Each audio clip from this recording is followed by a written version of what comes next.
नमस्कार, मैं GRS news के लिए गिरीश सिकरवार। आज के इस ब्लॉग में मैं बात करूंगा दो ऐसे प्रशासनिक और संवैधानिक संस्थाओं की जिनका की प्रतिष्ठा दांव पर लगी हुई। कल संसद में भी पक्ष एवं विपक्ष के बीच बर्फ पिघलती दिखाई दी। कल सदन में संभल को लेकर चर्चा। 5 दिन के वक्त जाया होने के बाद सत्ता दल को ये महसूस हुआ कि आखिर सदन चलाने की जिम्मेदारी उसकी ही, तो लिहाजा उन्होंने कल सकारात्मक पहल की और कल संभल पर चर्चा। कल एक बैंकों के संबंध में एक विधेयक माननीय वित्त मंत्री निर्मला सीतारमण ने भी सदन में रखा, जिसको लेकर बहस हुई। लेकिन संभल को लेकर भी बहस हुई। सपा सुप्रीमो अखिलेश यादव ने सदन में संभल की सत्यता के बारे में कुछ जानकारी दी। सत्ताधारी दल के लोग हो हल्ला करते रहे, लेकिन अखिलेश यादव के धारदार तर्कों के कारण उनकी एक न चली। आज राहुल गांधी और प्रियंका गांधी संभवतः संभल जाएंगे, लेकिन मुरादाबाद के कमिश्नर की ओर से साफ बात कर दी गई है कि उन्हें संभल में प्रवेश नहीं दिया जाएगा। यहाँ यह सवाल उठता है कि आखिर 24 तारीख को वहाँ दंगे हुए थे और अब 10-12 दिन होने के बावजूद भी आखिर क्या ऐसी चीज़ है जिसे कि प्रशासन छुपाना चाहता है। आखिर संभल में पीड़ित परिवारों से अगर राजनेता मिलना चाहते हैं तो आखिर क्या ऐसी बात है, क्या ऐसा गलत किया है प्रशासन ने जो कि खतरे में पड़ जाएगा अगर राजनेता वहाँ का दौरा कर लें। अखिलेश यादव को भी वहाँ के कमिश्नर ने परमिशन नहीं दिया था। यहाँ तक कि समाजवादी पार्टी का एक प्रतिनिधिमंडल संभल का दौरा करना चाहता था, जिसमें कि उत्तर प्रदेश के नेता विपक्ष माता प्रसाद पांडे भी थे, लेकिन प्रशासन ने उन्हें अनुमति दी। इससे पूर्व लुका छुपी का खेल करते हुए कांग्रेस का एक प्रतिनिधिमंडल पीड़ित परिवारों से मिला और दावा किया गया कि पीड़ित परिवारों की बात प्रियंका गांधी से कराई। आखिर प्रशासन छिपा क्या रहा? यह बात खुली है कि किस प्रकार स्थानीय अदालत के निर्देश के बाद सर्वे कार्य हुआ। 19 तारीख को सर्वे कार्य में कुछ भी नहीं हुआ, लेकिन 24 तारीख को एक अफवाह के कारण संभल का माहौल बदला और 5 लोगों ने अपनी जान से हाथ धोया। संभल में अगर राजनेता जाते हैं, अगर सत्ता का वहाँ या प्रशासन की कोई गलती नहीं है, तो उन्हें खुद अपनी ओर से सत्ताधारी दल को ये न्योता देना चाहिए कि आप वहाँ आके देखिए और ये साबित करिए या अपनी आँखों से देखिए कि आखिर संभल की स्थिति क्या है, आखिर क्यों संभल में इस बात की पर्देदारी की जा रही। दूसरी ओर चुनाव आयोग महाराष्ट्र में फुल एक्सपोज होता हुआ दिखा। आप सभी लोगों को जानकारी होगी कि एक गांव जिसमें कि 312 वोट पड़े थे बूथ पर, क्षमा कर,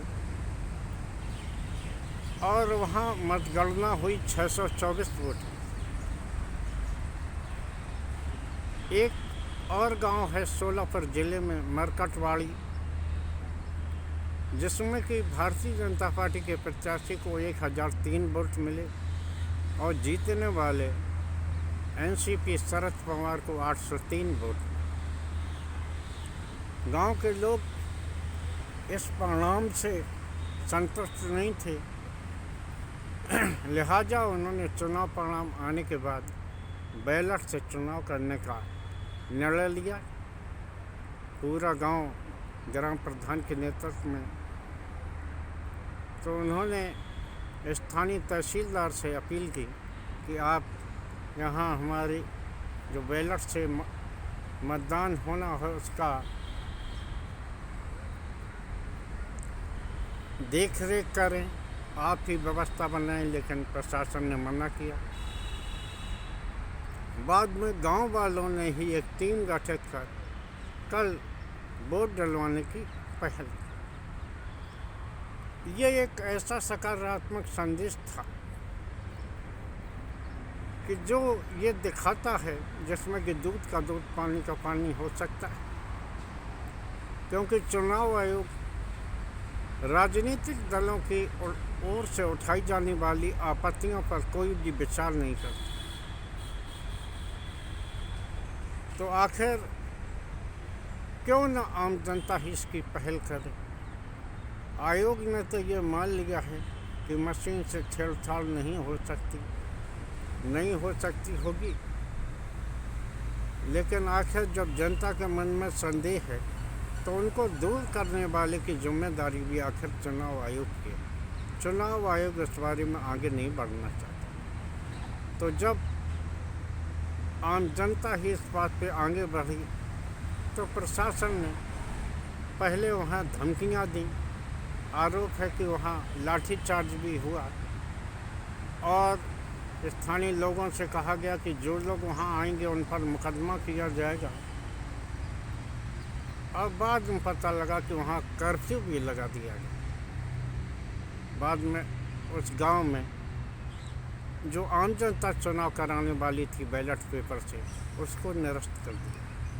यहाँ भी ये सवाल उठता है कि जब प्रशासन ने सब कुछ ठीक किया है तो आखिर प्रशासन को किस बात का डर, आखिर उससे क्या परेशानी है कि अगर आम जनता, जैसे कि आपने परिणाम दिया,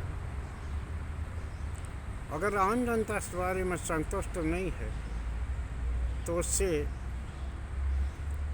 आखिर क्या किसी को नुकसान हो पाता है। सपा सुप्रीमो अखिलेश यादव ने इस बात को पकड़ा और उन्होंने इस बात की पत्रकारों के वार्ता में भी चर्चा की कि सोलापुर जिले के मरकटवाड़ी का परिणाम एक नज़ीर बनना चाहिए और जहाँ जहाँ समाजवादी पार्टी के प्रत्याशी हारे हैं या जहाँ पे आरोप लगा प्रशासन ने गड़बड़ियाँ की है, उन गाँव में भी अगर वोट पड़ जाए तो मेरे ख्याल से कुछ भी गलत होने वाला नहीं है। खैर, कल ही कांग्रेस का एक प्रतिनिधिमंडल चुनाव आयोग के बुलावे पर उससे मिला और अपनी बातें रखी। चुनाव आयोग ने मौखिक रूप से उन्हें संतुष्ट करने का प्रयास किया, लेकिन कांग्रेस के लोग ने बाकायदा दस्तावेजी सबूत और अन्य तरह की तमाम सबूत उन्हें दिए हैं। यहाँ तक कि 5 लोकसभा चुनाव के बाद विधानसभा चुनाव में बढ़े मतों को भी उन्होंने एक मुद्दा बनाया कि आखिर 5 महीने में केवल महाराष्ट्र में 47 लाख वोट किस प्रकार बढ़ गए। हर बूथ पे चुनाव आयोग द्वारा 1200 से जो 1500 पर एक बूथ बनाने का जो आदेश आया वो क्यों आया। और इन सभी गांवों की जैसे मरकजबाड़ी है या जहां कांग्रेस को एक भी वोट नहीं मिल रहा, करीब 118 विधानसभा सीटों की सूची भी कांग्रेस ने उन्हें सौंपी। चुनाव आयोग ने हालांकि उन्हें आश्वासन दिया कि वो उनकी आपत्तियों की विचार करके उनको जवाब देंगे, लेकिन क्या जवाब आएगा इस बारे में तो खैर हमारी निगाह होना चाहिए। लेकिन जिस तरह से सोलापुर की आम जनता के मत को चुनाव आयोग ने प्रशासन के जरिए खारिज करने की कोशिश की, वो ये ज़रूर दर्शाता है कि भले ही मशीन पाक साफ हो, लेकिन जो उसमें व्यवस्था लगी है वो ज़रूर कहीं न कहीं गड़बड़ है। इसी प्रकार संभल में भी ये दिखाता है कि 12-14 दिन के बाद भी अगर प्रशासन राजनेताओं को दौरा करने की इजाज़त नहीं देता है तो ये बात तय मानिए कि कोई न कोई ऐसी बात है जो आम जनता से छुपाई जा रही है। आज के ब्लॉग में बस इतना ही। जय हिंद, जय भारत।